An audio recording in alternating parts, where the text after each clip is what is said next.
4 तारखेला अमराठी टॅक्सी आणि रिक्षा चालकांचं आंदोलन आहे आणि अनेक टॅक्सी आणि रिक्षा चालक मराठी शिकण्यास तयार आहेत। मात्र काही टॅक्सी रिक्षा चालकांकडून मराठीची पुस्तकं सुद्धा खरेदी केली गेलेली आहेत आणि अशाच काही टॅक्सी आणि रिक्षा चालकांसोबत आमच्या प्रतिनिधी भाग्यश्री प्रधान आचार्य यांनी संवाद साधलाय। आपण पाहूया।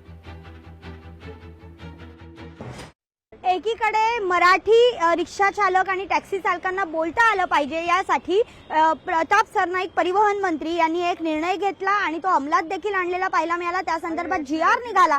मात्र तो जीआर निघाल्यानंतर अनेक रिक्षा चालक संघटना असतील, टॅक्सी चालक संघटना असतील, त्यांनी या त्यांच्या जीआरला विरोध केलेला पाहायला मिळतो। दादा, तुम्हाला मराठी येतं? हो, मी मराठी बोलतो। मराठी बोलता? सीख रहा हूँ अभी। सीख रहा हो। 4 तारीख में आंदोलन करने वाले हो? नहीं, मैं कुछ नहीं करेगा। मैं मराठी बोलेगा, सीखेगा, टैक्सी चलाएगा। मराठी येतं? मराठी नहीं है तो बाकी महाराष्ट्र में रहना है तो मराठी सीखना जरूरी है। सीखेंगे क्यों नहीं सीखेंगे भाई, इधर रहना है तो सीखना ही पड़ेगा। महाराष्ट्र में है तो मराठी तो बोलना ही चाहिए ना मैडम।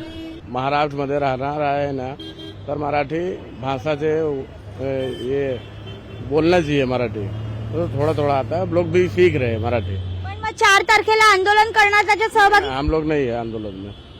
महाराष्ट्र में रहना तो मराठी बोलना ही पड़ेगा। तो आंदोलन नहीं होगा? नहीं, हमारे इधर से हमारे स्टूडेंट का कोई आंदोलन में नहीं है। आपण बघतोय की हिंदी द्वारा 30 दिन में मराठी सीखे अशा पद्धतीचं हे पुस्तक आहे। क्या क्या पढ़ा अभी तक? अभी यहाँ तक पढ़ा, अभी कैसा संज्ञा क्या क्या है ना वो सब भी चालू है। 4 तारखेला आता नेमकं काय घडतंय? हे आंदोलन कशा पद्धतीने चिघळणार की चांगल्या पद्धतीने पुढे जाणार? निर्णय नेमका सरकार काय घेणार? मनसे त्यावर काय प्रत्युत्तर देणार? हे सगळं बघणं महत्त्वाचं ठरणार आहे। व्हिडिओ जर्नलिस्ट अनिकेतसह मी भाग्यश्री प्रधान आचार्य, लोकशाही मराठी, मुंबई। लोकशाही मराठी, ऐका, पहा, जागरूक रहा।